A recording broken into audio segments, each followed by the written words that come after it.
Bonjour nos amis.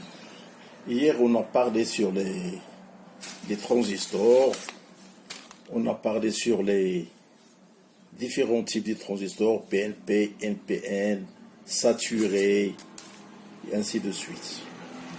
Maintenant on va parler sur les transistors, à effet de champ. À effet de champ. Donc le principe du transistor à effet de champ, c'est-à-dire transistor à effet de champ, TEC, Field Effect Transistor, repose sur un phénomène découvert en 1928 par un savant de Lionfeld, à savoir qu'un champ électrique appliqué perpendiculairement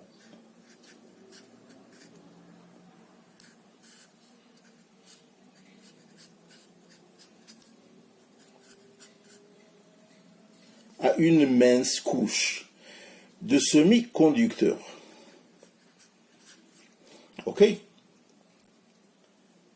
fait varier l'intensité du courant qui la traverse.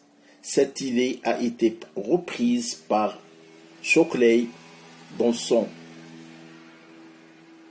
domaine des transistors unipolaires en 1952. Donc, on a des jonctions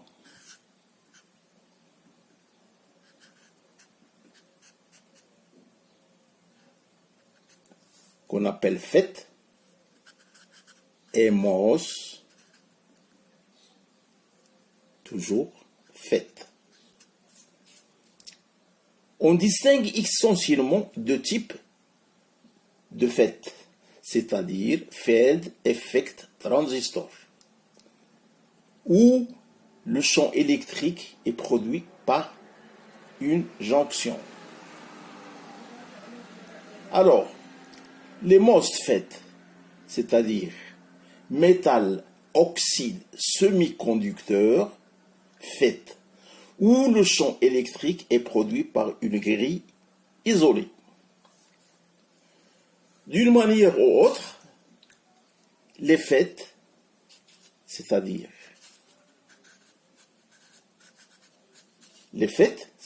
transistors à effet de champ, où le champ électrique est produit par une grille isolée,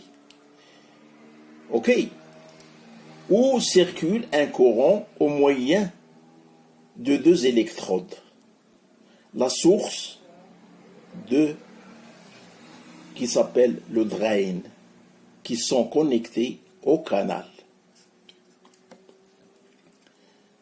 Dans ce cas, le champ électrique qui agit perpendiculairement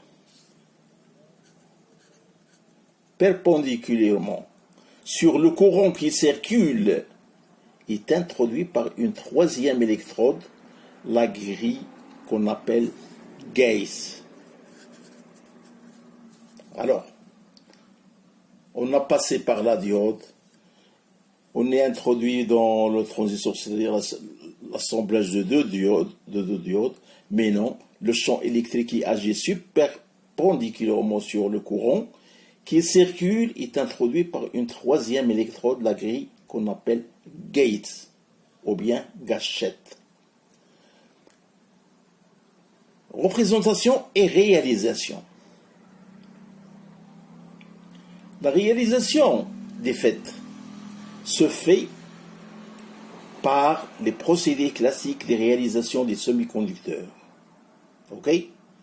Il y a toutefois moins d'opérations de masquage à effectuer pour réaliser un FET que pour obtenir un transistor bipolaire. Un transistor bipolaire se constitue, comme je l'ai dit, de jonctions par le bipolaire, une seule pour le FET et aucune pour le MOS. Alors, je vais commencer par les schémas.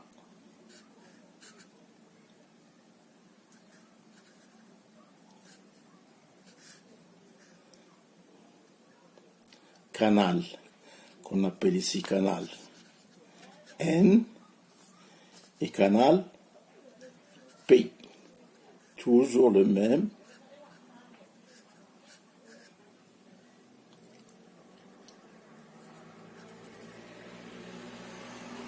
Ça c'est canal N, ça c'est le canal P. Canal N a enrichissement en avancement. Donc, ça c'est pour les transistors à effet de champ. Ceci présente plusieurs avantages. Encombrement plus réduit. OK? Le temps d'intégration plus élevé. Les avantages du MOS par rapport au bipolaire sont, par exemple, alimentation possible entre 3 et 18 volts. La consommation est 100 fois plus faible en raison des impédances plutôt d'entrée très élevées. On passe au principe de fonctionnement du GF. La structure d'un fait, canal N, est la suivante. OK? Pour les faibles valeurs de V, il y a création d'une zone désertée des porteurs majoritaires. Disent aussi région des charges espace. Si la grille est au potentiel de la source, ceci, qu'on peut dire la jonction P plus N, est polarisée en inverse. Le canal se comporte comme une résistance dans laquelle circule un courant IN de porteurs majoritaires, ici des électrons car canal N. Toujours en se basant sur la diode. Si V inverse par exemple reste faible, la région de charge d'espace n'est pas très étendue. Et on vérifie que ID est proportionnel à VD. Ce qui VD, c'est la tension.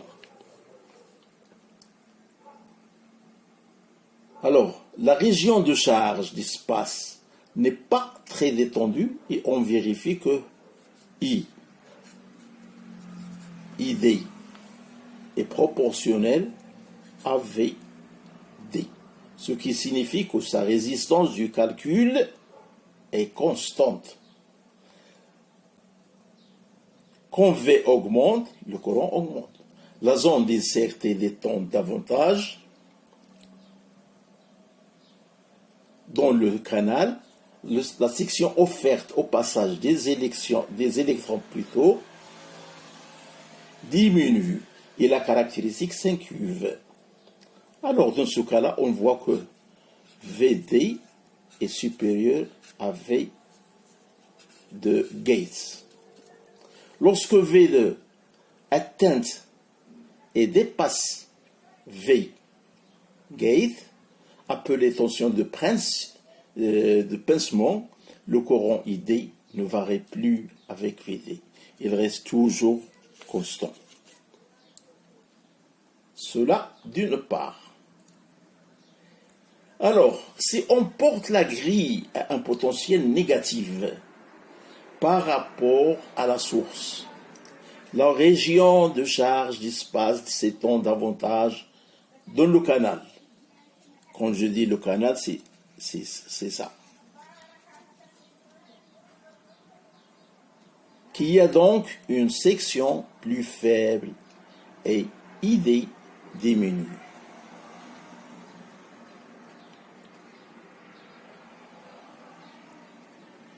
Alors, on passe au principe de fonctionnement du MOST. La structure du MOST est la suivante. Alors, dans la jonction G, c'est-à-dire FET, transistor à effet de champ, la charge d'espace est due à une jonction polarisée en inverse. Ok? Dans le MOS, le champ électrique est directement généré par la mise de la grille à un potentiel adéquat, étant négatif pour un PMOS. Une charge négative apparaît sur la grille et une charge positive égale et opposée apparaît dans le canal près de l'oxyde qui joue le rôle de diélectrique. Ok? Cette charge positive a pour premier rôle de compenser la charge négative. Ok? Inhérente, par exemple, au caractère N.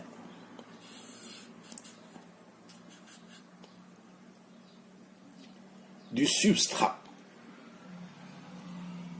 et sert ensuite à injecter des porteurs minoritaires, ici des trous. On dit alors que le canal est inverse et on parle de zone d'invention. Le reste de fonctionnement est identique à celui de la jonction FET, c'est-à-dire transistor à effet de champ.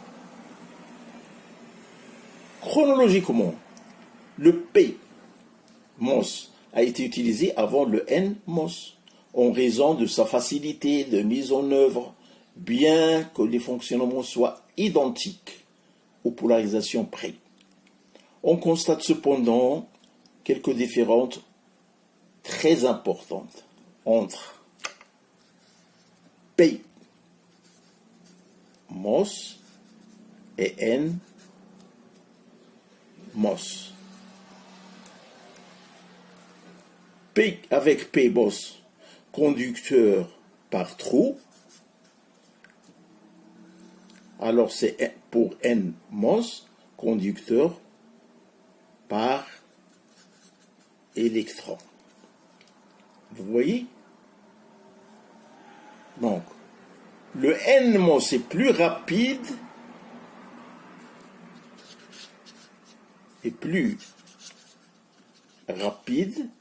à cause de la modalité des électrons qui est supérieure à celle des trous.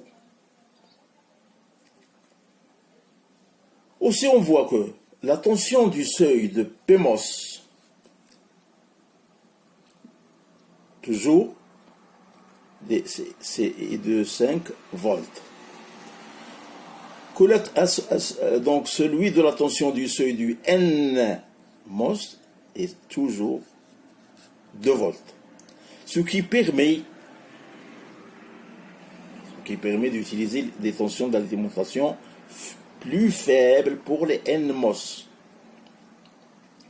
Le principal intérêt des MOS est qu'ils ne se consomment pas de courant continu sur les entrées, c'est-à-dire la grille étant isolée.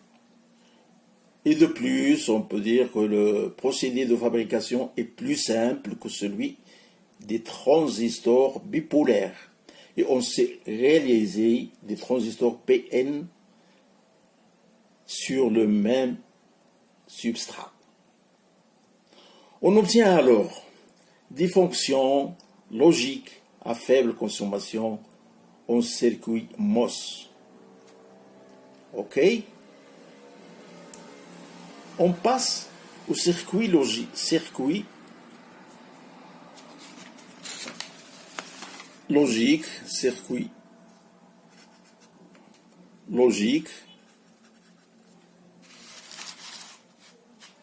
Circuit logique bipolaire. Avant d'être supplanté par la technologie à base de transistors MOS, La technologie bipolaire a constitué la base des premiers circuits logiques intégrés. On passe aussi logique, positive et négative. En électronique, on utilise des tensions électriques comme support de l'information. Pour céder des variables binaires, il est donc nécessaire d'utiliser deux tensions, l'une correspondante au niveau logique 0 ou l'autre niveau logique 1. Voilà qu'on peut tout à dire sur les circuits MOS. Il y a aussi des circuits logiques MOS. Donc, après l'étude qu'on a faite de la logique bipolaire, nous allons maintenant décrire l'autre grande technologie employée dans la réalisation des circuits digitaux, la logique dite CMOS.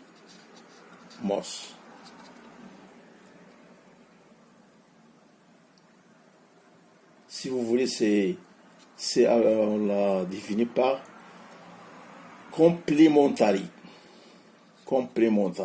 du circuit MOS.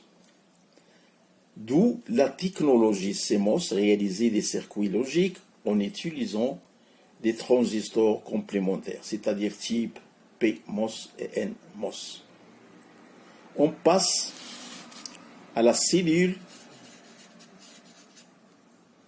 de base. OK? La cellule de base, c'est, voilà nos circuits MOS.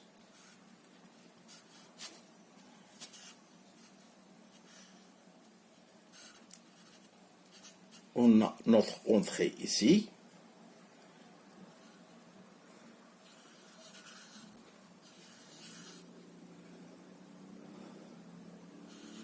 P MOS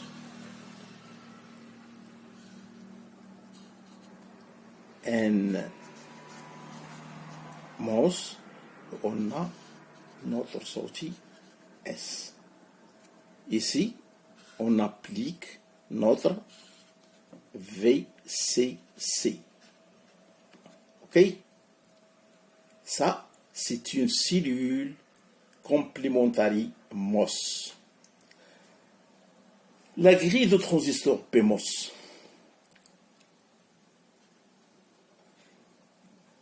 est au potentiel moins V par rapport à la source de ce transistor, conduit alors que le transistor NMOS est bloqué, sa grille étant au même potentiel que sa source. Voilà notre entrée, notre sortie, l'alimentation. La sortie au potentiel V à travers le transistor PMOS, par exemple, conducteur est isolé de la masse par le transistor NMOS. Dans ce cas-là, S égale 1. Donc la sortie varie entre 0 et 1. OK? Par la suite, tous les schémas de principe seront donnés sans préciser la nature N ou P des transistors. Ces derniers étant choisis conventionnellement et en accord avec ceux qui précèdent. De plus, on considérera qu'un transistor ayant la grille et le drain reliés se comportera comme une résistance de pull-off. Voilà, j'arrive à la fin de ce chapitre, qui est transistor à effet de champ.